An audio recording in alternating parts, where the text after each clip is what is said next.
Bob Dutko, evangelical Christian radio talk show host and apologist, asserts that the disciples' abandonment of Jesus upon his arrest by the Jewish and Roman authorities was a fulfillment of Old Testament prophecy, supporting his claim that the Bible is true. It was prophesied in Zechariah 13:7 that his disciples and followers would scatter when he was struck. And sure enough, we read in Scripture, certainly in Matthew 26, that his people and many people scattered and fled when he was arrested and when he was attacked and when he was crucified. Matthew 26 records the arrest of Jesus in the Garden of Gethsemane. Matthew copies from Mark's Gospel and quotes Jesus as saying to those arresting him, "This has all taken place that the writings of the prophets might be fulfilled." But the evangelist fails to detail which writings of the prophets were being fulfilled. There is no mention in Matthew or Mark of a book's or a prophet's name.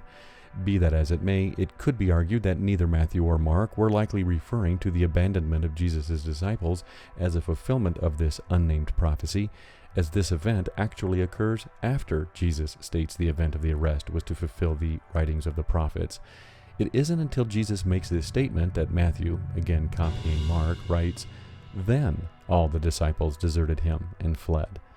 But even if the reference to the prophetic writings were to the abandonment of Jesus by his disciples and was meant to include Zechariah 13:7, what exactly does Zechariah 13:7 say, and what does it mean in the greater context of the Zechariah prophecy from which it is pulled?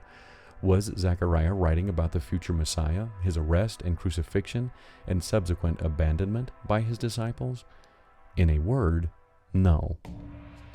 Zechariah 13:7 reads, "Awake, sword, against my shepherd, against the man who is close to me, declares the Lord Almighty.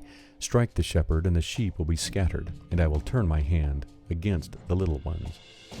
The shepherd in the verse is an obvious reference to a ruler, a king of Israel, Judah, or Jerusalem. The sheep who are scattered are therefore a reference to the Jewish people under his rule, and they too suffer along with the stricken shepherd. As is often the case, the verse which Christian apologists say supposedly refers to Jesus is taken out of a larger context. Verses 8 and 9 of Zechariah continue to detail the prophecy, outlining the fate of the scattered sheep. "In the whole land, declares the Lord, 2/3 will be struck down and perish, yet 1/3 will be left in it. This third I will put into the fire. I will refine them like silver and test them like gold. They will call on my name, and I will answer them. I will say, they are my people, and they will say, the Lord is our God." Speculation abounds among scholars over who the shepherd of the verse was intended to represent, but in the larger context of the prophecy, it is clear it cannot be a reference to Jesus. Rex Mason in the volume Bringing Out the Treasure notes, for example, "Both traditio and form-critical considerations suggest that we are here dealing with a real threat against a leadership which was seen as evil, but that we have an instance where the judgment of Yahweh, though far-reaching and devastating, is thought not to be finally destructive, but ultimately redemptive. Its result is to be the emergence of a purified remnant." This leads us, then, to a consideration of that which follows. Of the entire population of the land, 2/3 will perish, and 1/3 will survive. This remaining third will itself be put into the fire, but for the purpose of refining rather than destruction, to go through the same process as that to which silver and gold are subjected. The survivors, and there is no suggestion that this is not the whole of that third, will enter into a new relationship with Yahweh, reminiscent of the terms of the original Sinaitic covenant. A leadership that was seen as evil? A shepherd who drew the wrath of Yahweh so that the deity unsheathed his sword and brought divine judgment down upon him? Does that sound like Jesus?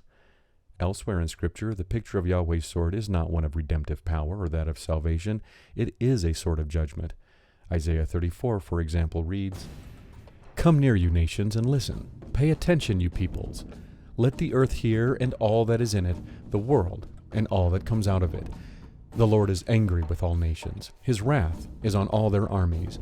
He will totally destroy them. He will give them over to slaughter. Their slain will be thrown out. Their dead bodies will stink. The mountains will be soaked with their blood. All the stars in the sky will be dissolved, and the heavens rolled up like a scroll. My sword has drunk its fill in the heavens. See, it descends in judgment on Edom. The people I have totally destroyed. The sword of the Lord is bathed in blood, for the Lord has a sacrifice in Bozrah, and a great slaughter in the land of Edom. Their land will be drenched with blood, and the dust will be soaked with fat. For the Lord has a day of vengeance, a year of retribution to uphold Zion's cause. Edom's streams will be turned into pitch, her dust into burning sulfur. Her land will become blazing pitch. And on it goes. Yahweh's sword is one of divine judgment, and that judgment is being delivered on the shepherd of Zechariah 13:7. The scattering sheep, those under the shepherd's rule, will be divided. Some will be struck down and perish, but others will be tested and refined. And these are the people of the whole land, according to the prophecy, not merely a handful of disciples. As Mason concludes, the remnant will hold on during the trials and conflicts which are ahead. The domination of the corrupt leadership from which they have severed themselves is only for a time. On the other side of this convulsion, the nucleus of a new community will emerge. A circle of people will emerge from the fire, their faith and loyalty for Yahweh proven and vindicated. None of this applies to the disciples of Jesus. It may have been that Zechariah 13:7 was seen as somehow reminiscent of Jesus' abandonment by his disciples by those familiar with the Hebrew Scriptures and the events of Jesus' arrest by the authorities, and so arose as a metaphor to describe Jesus' last days, or as a sort of idiomatic saying, very much like our own rats deserting a sinking ship. As the death of the shepherd in Zechariah 13:7 has such a devastating effect on the sheep, so too does the arrest of Jesus cause his disciples to shrink away from him. Theologically, this explains why Jesus' followers initially deserted him in his most urgent time of need. All is under God's sovereign plan. This metaphoric association was then later turned into a suggested fulfillment of prophecy in our oldest gospel, Mark, which takes the greatest pains of all the gospel writers to paint the disciples in as negative and foolish light as possible.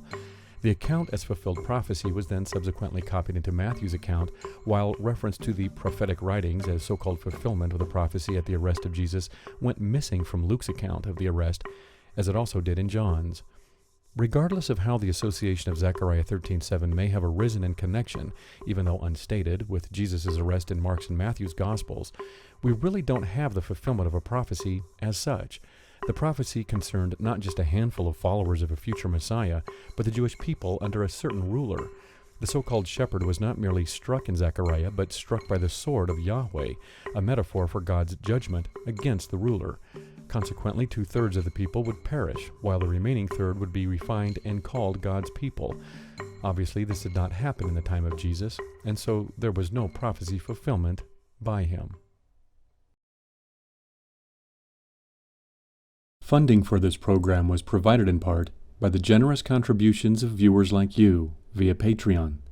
Consider joining them at www.patreon.com/Bible Skeptic.